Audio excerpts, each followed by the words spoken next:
So hello guys, welcome to my channel once again. तो चलिए शुरू करते हैं। तो आज हम लोग पढ़ने वाला है rules of debit and credit. ठीक है, ये बहुत ही इंपॉर्टेंट रूल है, ये आपको जानना बहुत ही ज़रूरी है क्योंकि ये आगे चल के भी आपको काम में आने वाला है। ठीक है, because we are going to make journal entries, ledger, trial balance, balance sheet.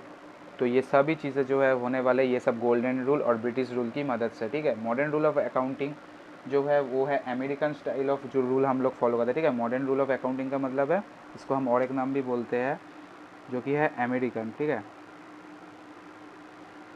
ये अमेरिकन रूल है, लेकिन ये ज़्यादातर नहीं फॉलो होता है, लेकिन अगर आप चाहो तो इसको याद रख सकते हो। ये याद ऐसे ही हो जाता है। ठीक है, इस पर कोई याद रखने की बात नहीं है, जब होगा सब प्रैक्टिकल होगा।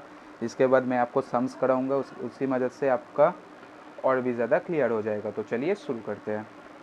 तो सबसे पहले है गोल्डन रूल और ब्रिटिश रूल। ठीक है, इसमें आता है for personal accounts.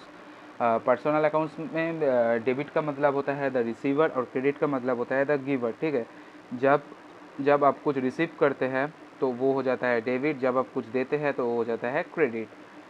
Real account में होता है डेबिट का मतलब होता है व्हाट कम्स इन, मतलब जो आपके पास आया वो हुआ डेबिट और जो आपके पास से गया वो हुआ क्रेडिट।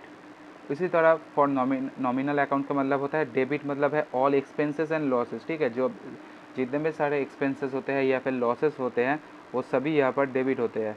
और क्रेडिट का मतलब है all all incomes and gains. ठीक है, जो भी इनकम्स आपका होता है वो इनकम होता है या फिर गेन होता है आपका कैपिटल में, तो वो सभी नॉमिनल अकाउंट्स में जब गेन होता है तो उन लोगों को हम बोलते हैं क्रेडिट। ঠিক আছে, বোঝা গেছে। পার্সোনাল অ্যাকাউন্ট মানে হচ্ছে যখন আমি মাল দিচ্ছি সেটা হচ্ছে ক্রেডিট, যখন আমি মাল পাচ্ছি সেটা হচ্ছে ডেবিট। আবার রিয়েল অ্যাকাউন্টের ক্ষেত্রে যখন আমি পাচ্ছি সেটা হচ্ছে ডেবিট, যখন আমি দিচ্ছি সেটা হচ্ছে ক্রেডিট। আবার নমিনালের ক্ষেত্রে হচ্ছে যখন আমার কোনো এক্সপেন্স আর লস হয়ে যাচ্ছে তখন সেটা হয়ে যাচ্ছে ডেবিট, আর যখন আমার ইনকাম বা গেন হচ্ছে তখন সেটা হচ্ছে ক্রেডিট। তো এটাই এইটুকুনি ব্যাপার। এরপরে এক্সাম্পল দিয়ে আরও ভালো করে বুঝিয়ে দেবো, তুমি এই নোটসটা দেখে নাও, আরামসে আশা করি বুঝতে পারবে। There will be no issue. Okay, so পরেরটায় আসা যাক, মডার্ন রুল অফ অ্যাকাউন্টিং আর আমেরিকান রুল। ঠিক আছে, এর মধ্যে হচ্ছে ফর অ্যাসেটস অ্যাকাউন্টের জন্য কী হয়, ইনক্রিজ ইন অ্যাসেট, যখন অ্যাসেটের ভ্যালু বেড়ে যাচ্ছে তখন সেটা डेबिट हो जाए, আবার যখন অ্যাসেটের ভ্যালू কমে যাচ্ছে সেটা क्रेडिट हो जाए। जब भी एसेट का वैल्यू इंक्रीज हो जाता है तो वो होता है डेबिट, जब कम जाता है तो वो होता है credit. When the value of the asset is increase then it is known as debit, when the value of the asset is decrease then it is known as credit. as well as for liabilities account, when the value of the liability is decreased it is known as debit, when the value of the liability increase it is known as credit।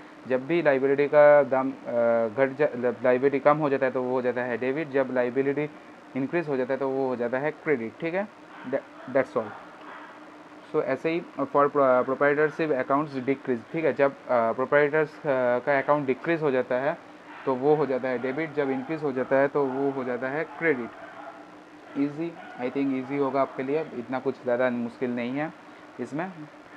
So that's for in. अब उसके बाद आता है for income account. ठीक है, for income account में आता है जब भी आपका इनकम कम हो जाता है तो वो हो जाता है डेबिट, जब आपका इनकम इंक्रीज हो जाता है तो वो हो जाता है क्रेडिट।